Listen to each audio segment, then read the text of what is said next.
ஏங்க சொல் தாமரை. நம்ம ஒரு வீடியோ போட்டிருந்தோம்ல, வெளிநாட்டு வாழ்க்கையால் இழந்தது அதிகமா பெற்றது அதிகமான்னு போட்டிருந்தோம்ல. அதில் ஒருத்தர் வந்து கமெண்ட் பண்ணியிருந்தாரு, நம்ம ஃபாலோவர்ஸ் வந்து கமெண்ட் பண்ணியிருந்தாரு, என் கதையை கூட நீங்கள் ஒரு வாட்டி சொல்லலாம் அப்படின்னு சொல்லிட்டு. அவர் என்ன சொன்னார்னா, அந்த கமெண்ட்டை நான் படித்தேன்.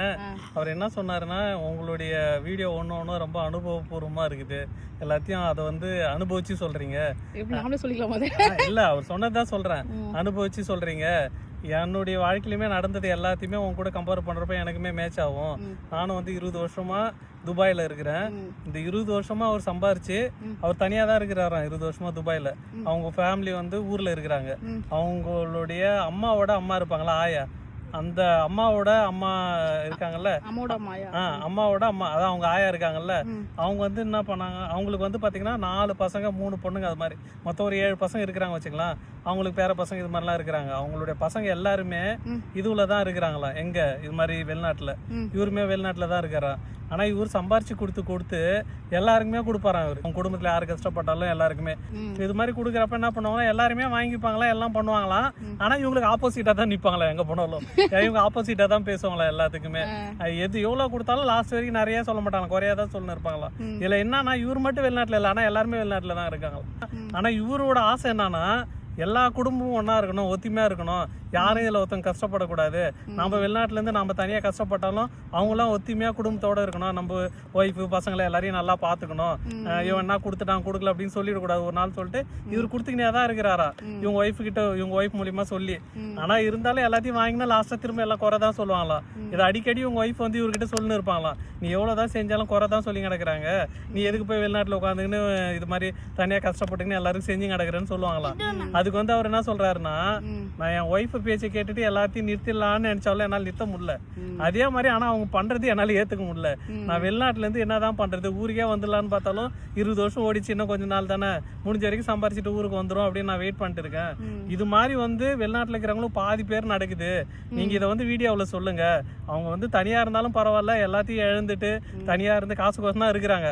ஆனா அவங்களுடைய சந்தோஷம் என்னன்னா, அங்க இருக்கிற அண்ணன் தம்பி அக்கா தங்கச்சி அவங்களோட இருக்கிற சொந்த பந்தம் எல்லாம் ஒத்துமையா இருக்கணும் அப்படின்னா நாங்க நினைச்சு காசு அனுப்புறோம். ஆனா காசு எல்லாத்தையும் வாங்கின்னு கடைசியா சண்டை தான் போடுறாங்க, எங்களுக்கு எதிராக தான் பேசுறாங்க, குறை தான் சொல்றாங்க. இது என்னால எப்படிதான் சால்வ் பண்றதுனே தெரியல. எல்லா குடும்பத்திலயும் வெளிநாட்டுல இருக்கிறவங்களுக்கு இந்த தனியா இருந்து சம்பாதிச்சு கொடுத்தாலும் சரி, குடும்பத்தோட இருந்து சம்பாதித்து கொடுத்தாலும் சரி, எவ்வளவு கொடுத்தாலும் கடைசியா பத்தல தான் சொல்லுவாங்க. பத்தல பத்தல பத்தல பத்தல என்னது பத்தல பத்தல பத்தல கமல் சார் பாட்டு பாடுவார்ல, எவ்வளவு கொடுத்தாலும் பத்தல பத்தல, அதை பார்த்தா எழுதிருப்பாங்க போல. அதாவது அவர் என்ன சொல்றாருன்னா, எவ்வளவு கொடுத்தாலும் பத்தல பத்தலன்னா சொல்றாங்க. நம்ம என்னதான் பண்றது, இதுக்கு என்ன சொல்யூஷனு? இது மாதிரி நீங்களும் ஃபேஸ் பண்றீங்களா, இல்ல உங்க வாழ்க்கையிலும் இது மாதிரி நடந்திருந்தா இதை நீங்க ஒரு வீடியோவா போடுங்க அப்படின்னு சொன்னாரு. ஓகே மக்களே, இதே மாதிரி நிறைய பேர் நீங்களும் வெளிநாட்டு வாழ்க்கையில நடந்துதா? என் வாழ்க்கையில நிறைய நடந்துக்குது. அதுக்கெல்லாம் தனி புக்கு தான் போனோம். ஒரு ஃப்ரெண்டு தான் சொன்னாரு, ஏங்க நீங்க ஒரு வீடியோவா போட்டுக்கிறீங்க, புக்கு ஒன்று போடுறீங்க, நாங்க படிச்சுக்கிறோம்னாரு. இப்பெல்லாம் யாரும் புக்கு படிக்கிறதே நேரம் கிடையாது. 3 நிமிஷத்துக்கு மேல பேசினாலுமே எங்க அட்மின் ஒத்துக்க மாட்டாங்க. அதாவது இப்ப அவர் என்ன சொல்றாருன்னா, குடும்பத்துல எல்லாம் ஒத்துமையா இருங்க, நாங்க தான் தனியா இருந்து கஷ்டப்பட்டு சம்பாரிச்சு கொடுத்தாலும் அண்ணன் தம்பிங்க அக்கா தங்கச்சிங்க பசங்களை, இப்ப அவர் வந்து வெளிநாட்டுல இருந்தாலும் அவங்களுக்கு 2-3 பசங்க இருக்கும். அந்த பசங்களை அங்க இருக்கிற சொந்தக்காரங்கன்னா நல்லா பாத்துக்கணும். அவங்களுக்கு என்னடா அவங்க வெளிநாட்டுல இருக்கிறான், அவனுக்கு வெளிநாட்டு காசுன்னு தான் சொல்லுவாங்களே கண்டி, அந்த பசங்களை யாரும் நல்லா பாத்துக்க மாட்டாங்க. அவங்களுக்கும் உணர்வு இருக்கு, கஷ்டம் இருக்கும், இன்பம் இருக்கும், துன்பம் இருக்கும், எல்லாமே இருக்கும். தனியா பிரிஞ்சு இருக்கிறது எவ்வளவு பெரிய ஒரு என்ன சொல்றது துன்பம் தெரியுமா? அது இருந்தவங்களுக்கு போய் கேட்டா தெரியும். அந்த என்ன சொல்லுவாங்க, அந்த பாட்டுல கூட வருமே, மல்லிப்பூ வச்சு வச்சு வாடுது, அதெல்லாம் வந்து ஒரு பாட்டு வந்திருக்கீங்க, சவுதிக்கு போன மச்சான் அப்படின்னு சொல்லி. சவுதிக்கு போன மச்சான் இல்ல, மிடில் ஈஸ்டுக்கு போன மச்சான் எழுதிருக்கலாம். சவுதிக்கு மட்டுமா போனாங்க, மிடில் ஈஸ்ட்ல ஃபுல்லா நம்ம ஆளுக்குதான். அது என்ன சொல்றது, தூங்கி ஏந்து காலை டீ குடித்தே வந்துருவாங்க ஏந்து.